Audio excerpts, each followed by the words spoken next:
कर्मचारियों के लिए खुशखबरी। 8th CPC की सिफारिश लागू, पेंशन 9,000 से 17,000 और 18 महीने का एरियर साथ में।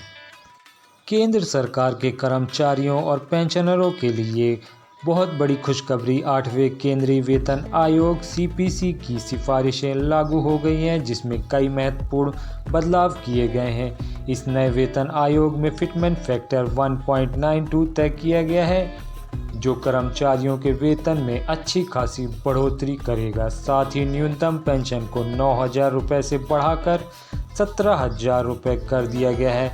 इस नई व्यवस्था में कर्मचारियों और पेंशनरों को पिछले 18 महीनों का एरियर भी मिलेगा, जिससे उन्हें एक मुश्त बड़ी राशि हाथ लगेगी। यह फैसला केंद्र सरकार के लगभग 48 लाख कर्मचारियों और 68 लाख पेंशनरों के जीवन में सकारात्मक बदलाव लाएगा। 8th पे कमीशन पर एक नज़र।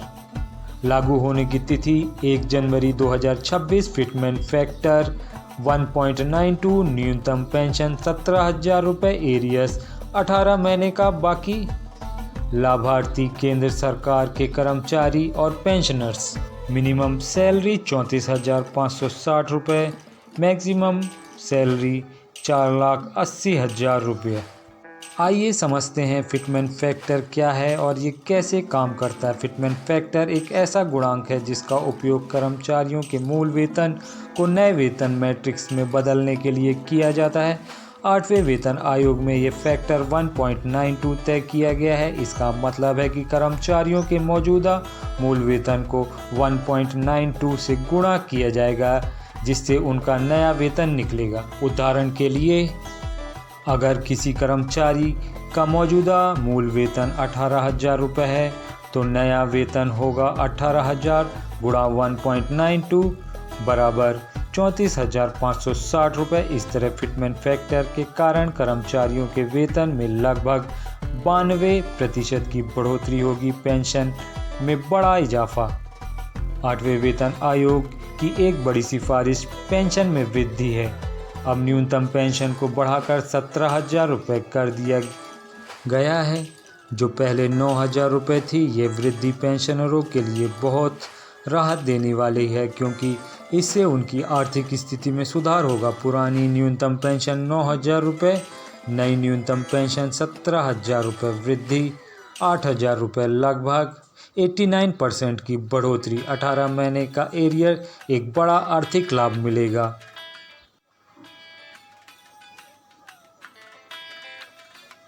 8वें वेतन आयोग की एक और महत्वपूर्ण सिफारिश है 18 महीने का एरियर। इसका मतलब है कि कर्मचारियों और पेंशनरों को पिछले 18 महीने के लिए बकाया राशि मिलेगी। यह एक मुश्त राशि उनके लिए बड़ा आर्थिक लाभ होगी।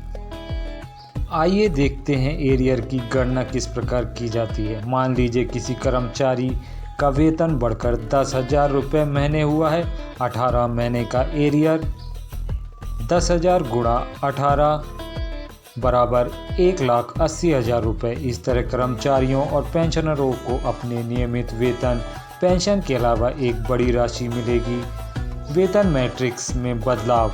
8वें वेतन आयोग ने वेतन मैट्रिक्स में भी बदलाव किए हैं। अब न्यूनतम वेतन 34,560 रुपये और अधिकतम वेतन 4,80,000 रुपये तक हो सकता है। यह बदलाव विभिन्न स्तरों पर काम करने वाले कर्मचारियों के वेतन में समानता लाएगा। वेतन मैट्रिक्स का एक उदाहरण।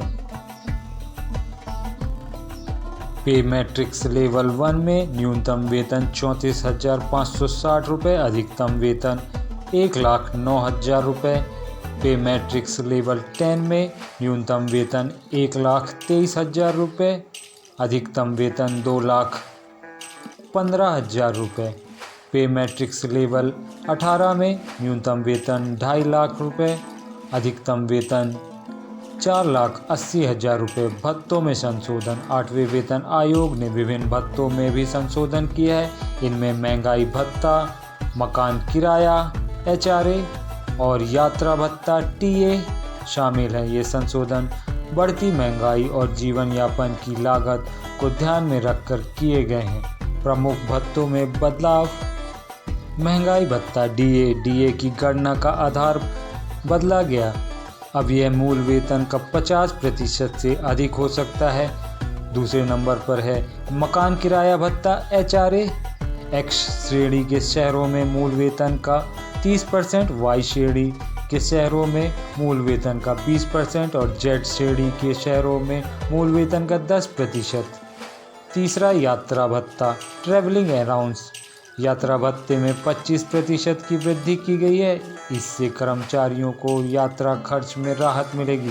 प्रभावी तिथि 8वें केंद्रीय वेतन आयोग की सिफारिशें 1 जनवरी 2026 से लागू होंगी। हालांकि सरकार ने इसकी तैयारी पहले से ही शुरू कर दी है ताकि समय पर इसे लागू किया जा सके। कार्यान्वयन की प्रक्रिया, विभागों को नोटिफिकेशन जारी किया जाएगा। पेरोल सिस्टम को अपडेट किया जाएगा। कर्मचारियों के नए वेतन की गणना की जाएगी। एरियर्स की राशि का हिसाब लगाया जाएगा। जनवरी 2026 से नए वेतन का भुगतान शुरू होगा। लाभार्थियों पर प्रभाव 8वें वेतन आयोग की सिफारिशों में लगभग 48 लाख केंद्र सरकार के कर्मचारी और 68 लाख पेंशनर लाभान्वित होंगे। इसका उन पर व्यापक प्रभाव पड़ेगा। आर्थिक स्थिति में सुधार, वेतन और पेंशन में बढ़ोतरी से कर्मचारियों और पेंशनरों की आर्थिक स्थिति मजबूत होगी। जीवन स्तर में सुधार, अधिक आय से वे अपने और अपने परिवार के लिए बेहतर जीवन स्तर प्राप्त कर सकेंगे। बचत और निवेश में वृद्धि, बढ़े हुए वेतन से कर्मचारी अधिक बचत और निवेश कर सकेंगे। कर्ज चुकाने की क्षमता, एरियर्स की राशि से कई कर्मचारी पुराने कर्ज चुका सकेंगे। मनोबल में वृद्धि, बेहतर वेतन पैकेज से कर्मचारियों का मनोबल बढ़ेगा और वे अधिक उत्साह से काम करेंगे। अर्थव्यवस्था पर प्रभाव 8वें वेतन आयोग की सिफारिशों का देश की अर्थव्यवस्था पर भी प्रभाव पड़ेगा। खपत में वृद्धि, अधिक वेतन से लोग अधिक खर्च करेंगे जिससे बाजार में मांग बढ़ेगी। रोजगार सृजन, बढ़ी हुई मांग से नए रोजगार के अवसर पैदा होंगे। कर राजस्व में वृद्धि, उच्च वेतन से सरकार को अधिक कर राजस्व प्राप्त होगा। बैंकिंग क्षेत्र में सुधार, अधिक बचत और निवेश से बैंकिंग क्षेत्र मजबूत होगा। मुद्रास्फीति में दबाव, हालांकि बढ़े हुए खर्च से मुद्रास्फीति पर कुछ दबाव पड़ सकता है। तो दोस्तों, केंद्रीय कर्मचारियों और पेंशनरों से जुड़ी जानकारी आपको कैसी लगी? पसंद आई तो प्लीज़ मेरे चैनल को लाइक, शेयर और सब्सक्राइब कीजिए। वीडियो देखने के लिए धन्यवाद। जय हिंद, जय भारत।